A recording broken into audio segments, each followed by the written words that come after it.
साठी एक नवीन सुविचार व विचार घेऊन आलोय. तो सुविचार व विचार पूर्णतः ऐकावा, आवडल्यास लाईक करावा, शेअर करावा आणि माझ्या अनमोल विचार मंच या यूट्यूब चॅनलला, फेसबुक पेजला व इंस्टाग्राम आयडीला सबस्क्राईब सुद्धा करावा. बंधू आणि भगिनींनो, माणसाच्या जीवनात चार गोष्टी चुकीच्या आल्या की माणसाचे जीवन बर्बाद झाल्याशिवाय राहत नसते. म्हणजेच माणसाचं आयुष्य भविष्य खराब झाल्याशिवाय राहत नसते बांधवांनो. उदाहरणार्थ, एका गावामध्ये सका आणि नखा नावाचे दोन माणसं होते. त्या दोघांचीही आर्थिक परिस्थिती हलाखीची होती. परंतु हलाखीची असल्यामुळं त्यांना असं वाटत असे की आपल्या मुलं शिकावे आणि चांगल्या नोकरीत लागावे.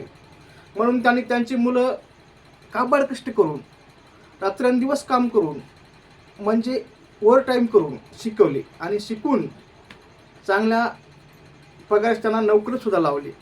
असे दिवसामागून दिवस गेले. या दोघांचीही मुलं चांगल्या नोकरीला लागले. नोकरी लागल्यानंतर मग या दोघांच्याही मुलाकडे चांगला पैसा येऊ लागला, मित्र चांगले भेटू लागले, करू लागले. परंतु काय एक मात्र चांगल्या आपल्या विचारांना राहू लागला. म्हणजेच आपल्या देशातून गेले संत, महात्मे, विचारवंत, नेते, समाजसुधारक यांचे ग्रंथ वाचत असे, हे करत असे, त्यांच्या मुलालाही वाचण्यासाठी आणत असे, सगळं काही करत असे आणि स्वतःही त्याचं आचरण करत असे.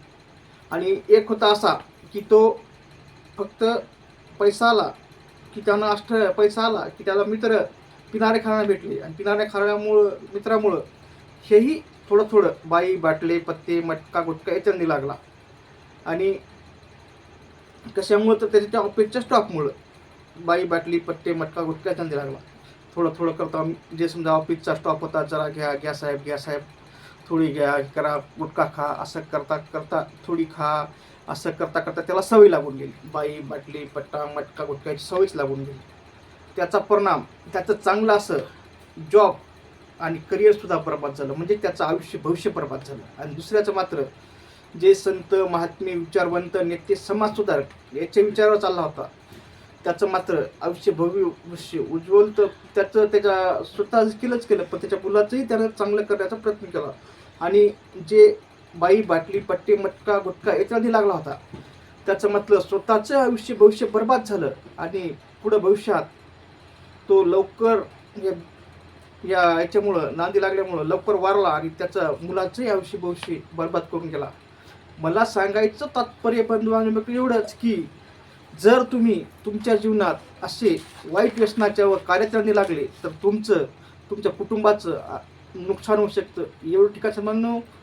कारण वाईट व्यसनाच्या व कार्यात नांदी लागू नसता असं तुमचं सर्वच कुटुंबाचं आयुष्य, तुमच्या कुटुंबाचं आयुष्य बरबाद होऊ शकतं. एवढं ठिकाणचं म्हणणं.